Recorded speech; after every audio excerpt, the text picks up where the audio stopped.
We see the story of Jesus going to the cross, and everything seems to kind of be hand in hand. And then there's this one character that seems to interrupt the narrative. His name's Barrabás. We don't even know much about him except that he's a murderer, a leader of an insurrection, a rebel. And why he's even mentioned, sometimes I'm not so sure. It's like, what? This is about Jesus going to the cross. So in this moment, Pilate thinks, I hold the destinies of these two men in my hand. I know the Jews have a tradition that on a holy day, I will release one of the prisoners on death row. Pilate stands on this audacious stage, who now presents Jesus, Son of the living God, versus Barrabás, the thug and rebel. He says, all right, who do you want? This is blasphemy. This has gone too far. There's no comparison. This is a rightful prisoner, a man who should be on death row. He's a rebel against Rome. He leads a rebellion. He murders people. He's a bad man. He's a thug and he's a crook. He deserves the chains and he deserves the crucifixion. Jesus? What has he done but heal, restore, deliver, set free, open blind eyes, open deaf ears, heal the lame and the leper? What has Jesus done? Who do you want? We want Barrabás. Yeah, give us Barrabás.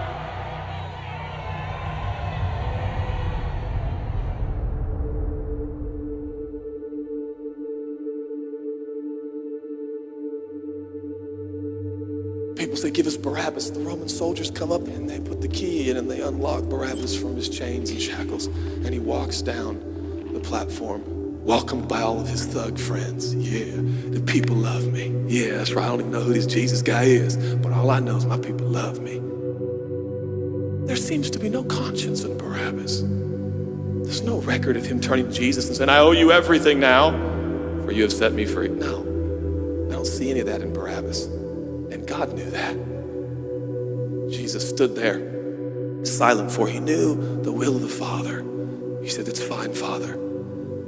Let him have Barrabás. For Jesus knew that the Father would have to treat Jesus like Barrabás so he could treat Barrabás like Jesus. Barrabás thought it was the people that set him free. No. It was the love of the Heavenly Father. When I look at the story, I realize who Barrabás really is. That's me. That's you. That's us. And I was reading this the other day, and I felt God speak to me. I love Barrabás. I love him. But God, he's a bad man. I love him. And I wanted him to go free. But didn't you know that he probably would have never acknowledged the free gift? Yeah, but I love Barrabás. While we were still sinners, Christ died for us. God sent his son for Barrabás, even the one he knew would walk away from Jesus and his free gift and never come back. He loves him. And the nerve, the gall, and the audacity of believers to think, I got saved by grace, but now that I'm in this deep, dark place of bondage, I better work hard to get myself out. What? That's the opposite of the gospel. Are you bound? Are you held under the power of this temptation, this sin, the sexual urges? Do you feel like it's controlling you? What are you gonna do? I'm gonna shake myself free. Stop it! No, you won't. You're no match for the powers of hell and the urges of sin and sexual temptation. You will not overcome it, and you will never overcome it. You'll just be another statistic. There's no answer within yourself. Your own marriage, your own goodness, your own discipline, your own devotion will not save your marriage and will not save your kids. There's only one, and he's the one that took your place. He's the one that stood silently on the platform with Pilate and said, yes, let him have Barabbas. Take me. How many times have I stood on that platform with Pilate and Jesus, and I'm the Barabbas, and they start to take my chains off, and I say, no, I deserve this. I deserve the guilt. I deserve the shame. I deserve the consequence. I deserve it. Jesus seems to look at me and say, no, son, let me have it. Let me have your sin. Let me have your pain. No, God, I did it to myself. I deserve it. My marriage won't make it. This is what I deserve. I deserve divorce. I deserve poverty. I deserve sickness. I deserve it all. No!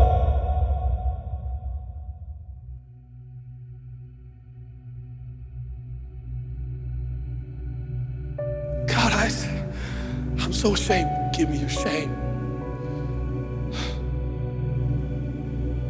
But God, what if I do it again? I'll still be here. Oh, God, I don't want to hurt you. I love you. I don't want to do this anymore. Give me your sins, son.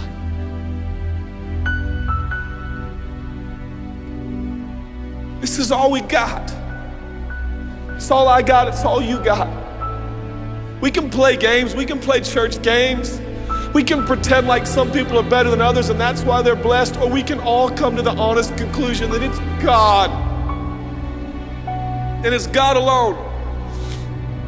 The greatest challenge is not your discipline, your devotion, your focus. Your greatest challenge is believing the gospel.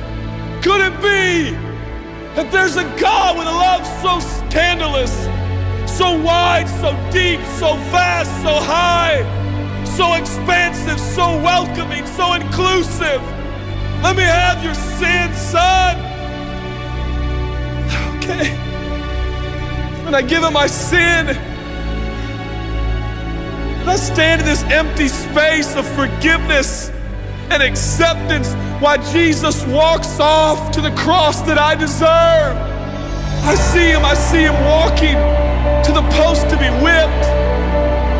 As I stand a free man, all the attention is turned now. And I feel the love of God saying, go, son, live your life. I'll pay the price. Where did we get off thinking that we were gonna set ourselves free? It's still Jesus. It'll always be Jesus. It'll never stop being the power of Jesus. If his blood is sufficient for your salvation, his blood is sufficient to sustain you through every challenge and every sin and every temptation. Jesus is enough.